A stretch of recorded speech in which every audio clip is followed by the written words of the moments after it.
Hi, I'm Simon Hartley. And I'm Helen Van Martin. Welcome back to Pep Talks. We're delighted to be joined again by Sonia Saxton. Sonia, I know that you've been helping people through lots of their challenges during the last few weeks. What particularly have you been helping them with, and how have you been helping them through the challenges that they've got?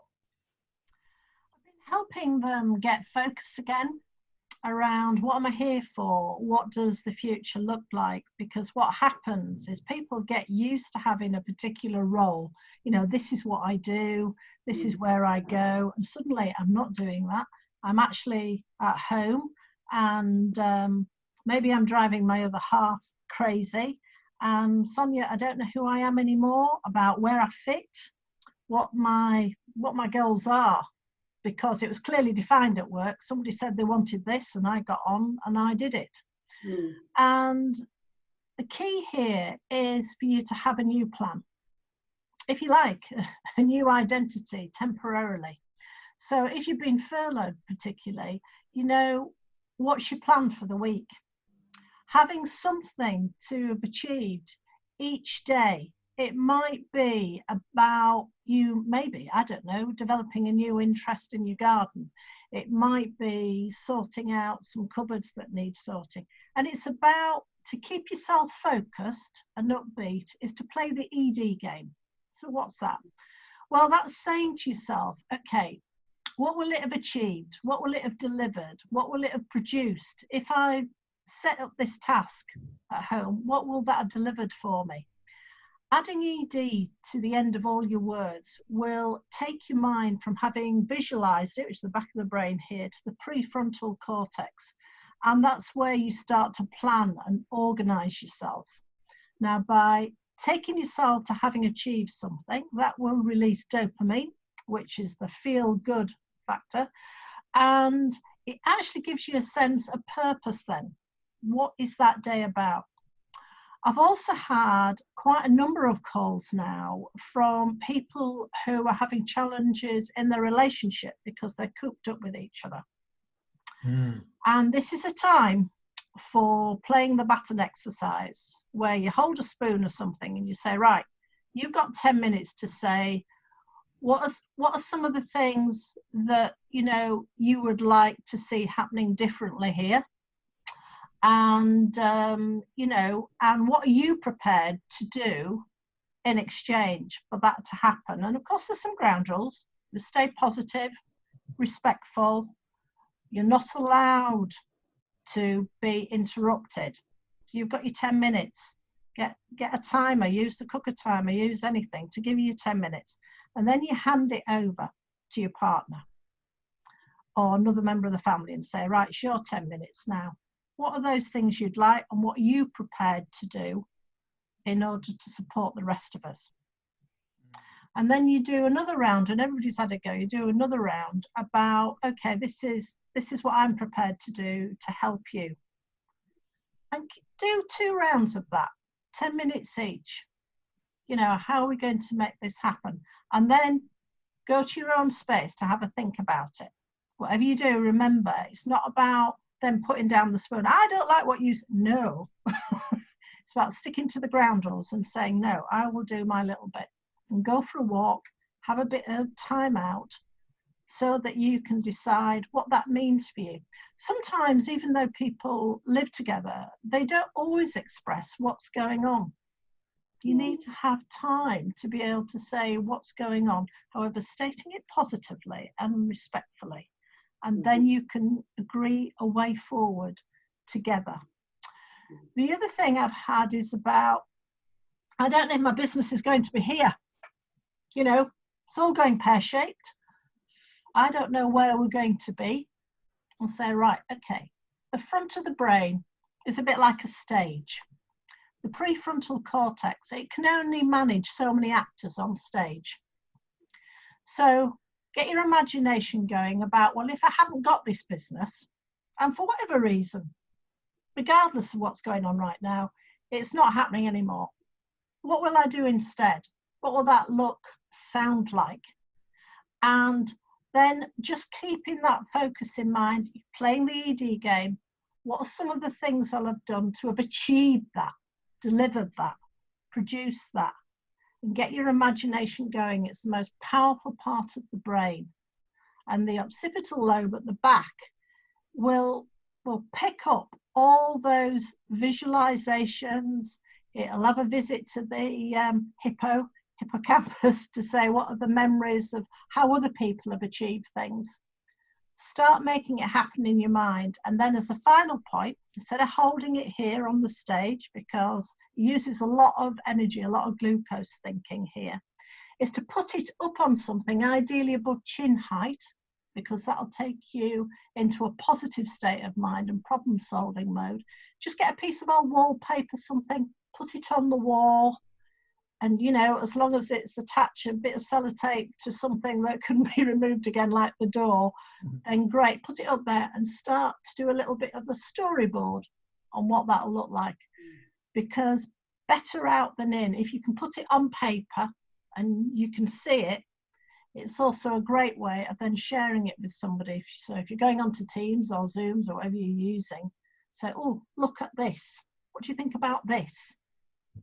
Get excitement running. And that'll also release your noradrenaline because you've got focus. Yeah, I've been sharing what I call the sort of 6 pillars of mental emotional health. And the first of those is meaning and purpose. And I do think it's incredibly important for people to understand that what they're doing is purposeful. They're not just keeping occupied. They're not just doing something to stay busy. They're doing something that actually takes them in a given direction, contributes to what they're trying to achieve. And I think that's a really, really important element for people in their lives, especially when they might feel like they're drifting a bit, like they've got a real sense of uncertainty around them. The other bit that I really picked up on and resonated, I've worked with lots of athletes during the years, and they're struggling at the moment because their sense of identity is being challenged. You know, and actually, if you look at where they get their self-worth from, often it's walking out in front of thousands and thousands of people and performing in the arena. Well, they can't derive their self-worth from that anymore. It's the same with, I think, high achieving directors and C-suite people who might have been made furloughed at the moment. You know, they're not getting that sense of self-worth. So their identity is really being challenged. And I see that spiraling out in all sorts of areas. One of them being relationships.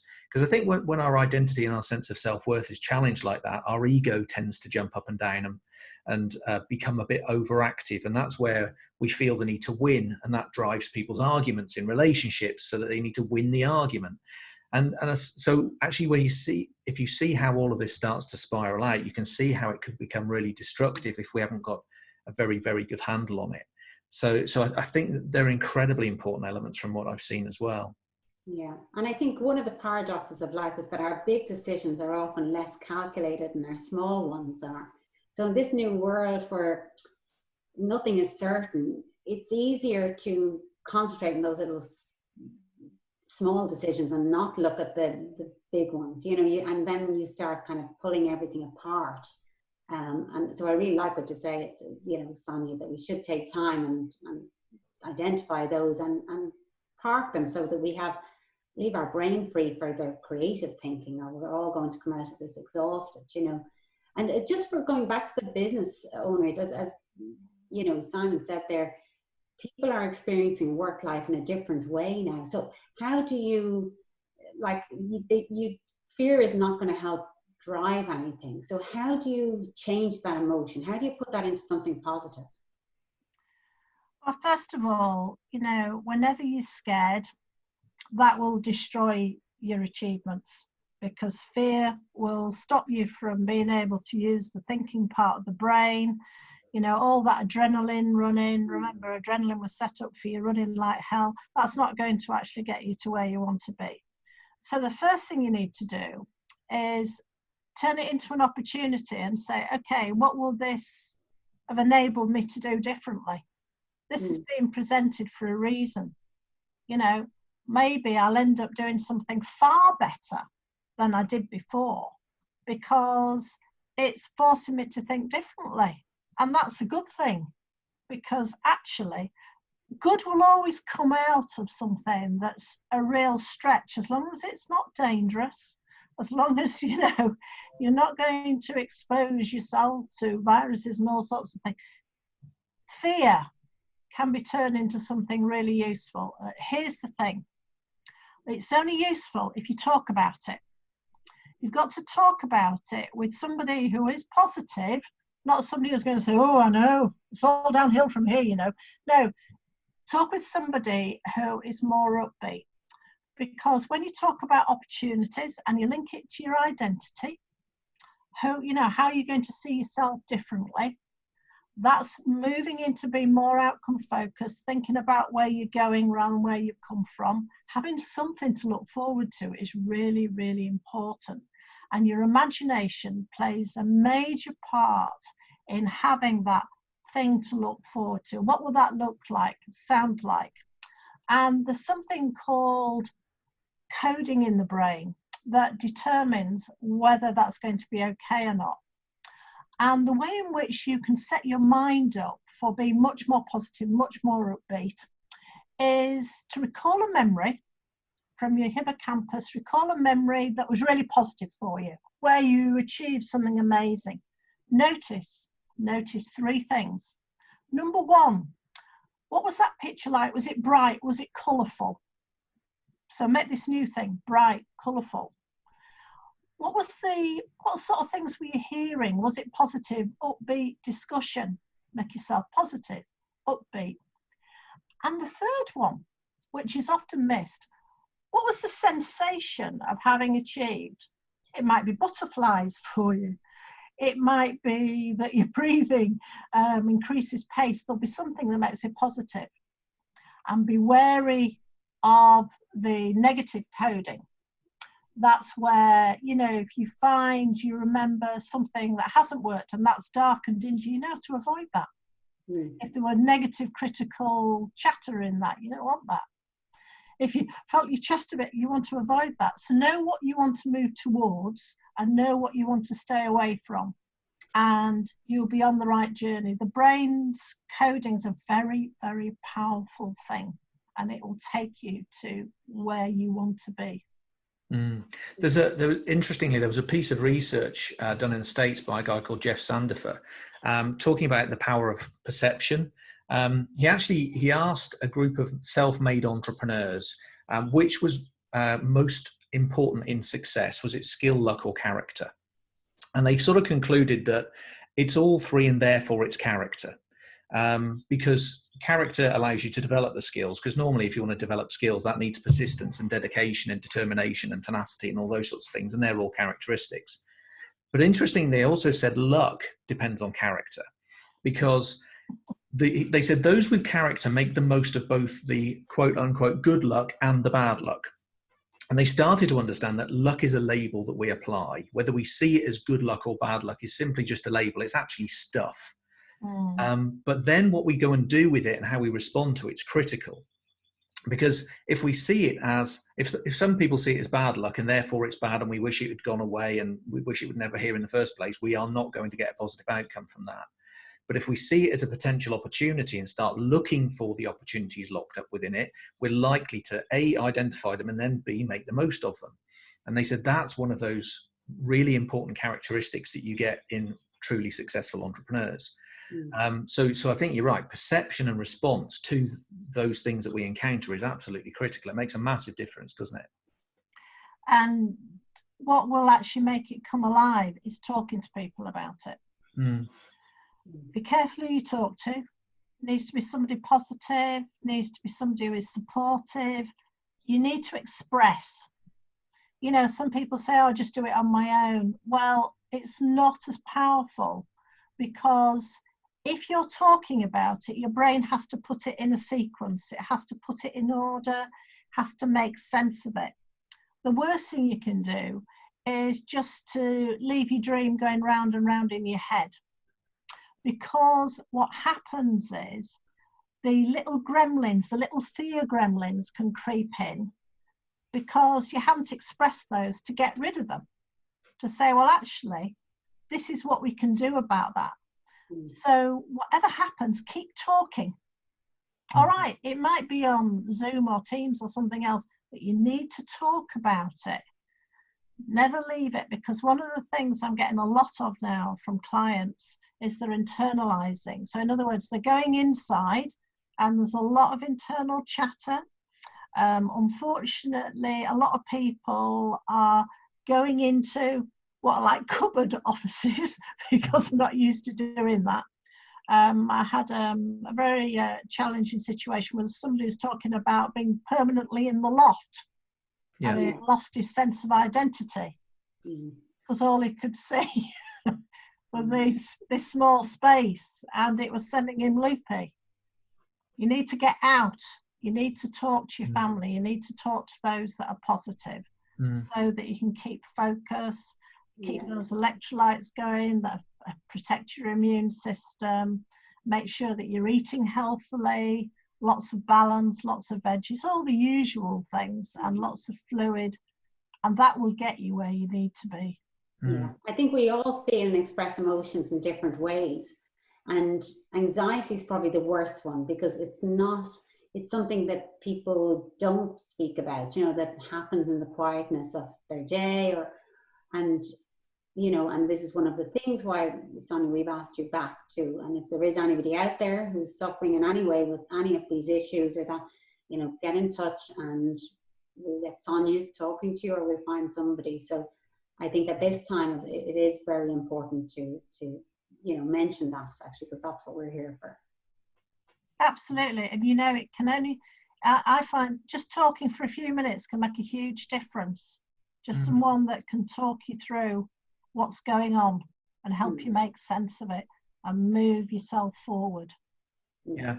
And I mean, we've been chatting, Helen and I, for a while about how these challenges are likely to evolve, because it's not the same challenges at each stage of the journey. I mean, I call it the sort of P, because it's panic, and then it's plan, and then it's the realization that actually plan A didn't work at all, so we've got to replan and go again. And as you come towards the back end of that process, having gone through it a while, you've also got endurance, which is a major issue that affects a lot of people. So there are many stages to these challenges, aren't they? How are you seeing people kind of move through? What changes are you seeing in the challenges that people are facing? Well, how I'm seeing people move through is, first of all, they create a plan. So they've got something more visual, ideally, like I say, above the chin, on the wall, so they can move themselves through those stages. And also, it's being aware of the change curve. It's normal to go into denial, to go into shock, to have initial challenges. And when people understand that it's normal to have an initial, and then it's about generating new ways of doing things, saying, well, okay, if it's been possible in the world, it's probably possible for me. If somebody else has done it before, then I'm probably capable of it as well. And, if I need a bit of help, I'll go and talk to those who know how to do those things, because I've still got Zoom, I've still got Teams, I can still talk to other people. And you know what? People love to tell you about how they resolve their issues. So, there's very little that hasn't been experienced before. So you can talk to those that have been there, seen it, got the T-shirt, and that can be inspiring in itself. It's like, oh, wow, another human that's experienced this. And then you can move on with it. It's about understanding it's normal to have a bit of, and you will come through it, because you know what? You've come through other things. When you think about all the other challenges we've had, with the previous recession, and we've had all sorts of nightmares, haven't we? And you know what? We're still here. And this is just a little one, I mean, who knows? By June, we could be all out there again, for all we know. Yes, I think it's the uncertainty, Sonia, and I think it's the fact that we're being bombarded by information, and that, we're being told constantly that things will never be the same again, but no one's saying this is what they look like.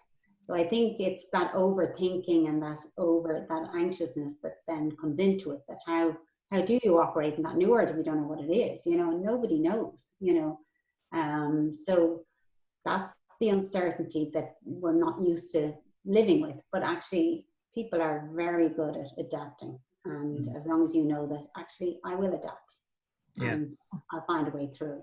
I think that's the important thing. Absolutely. Sonia, thank you very, very much for joining us again. There's some really powerful messages in there. I've been talking to groups recently about, the answers that we need usually are inside us. I was chatting to a coaching client of mine the other day who actually, when he looks at his own life experience, the answers to these challenges are already within his life experience. And within business groups that I worked with, the answers are probably in the room. And if we start to tap into that, I think we realise that we've got an awful lot more than maybe we previously thought we had. Thank you very, very much for joining us again. It's been an absolute pleasure. Helen, thank you for joining us too. Guys, thank you for joining us. We will see you on another episode of Pet Talks. Take care.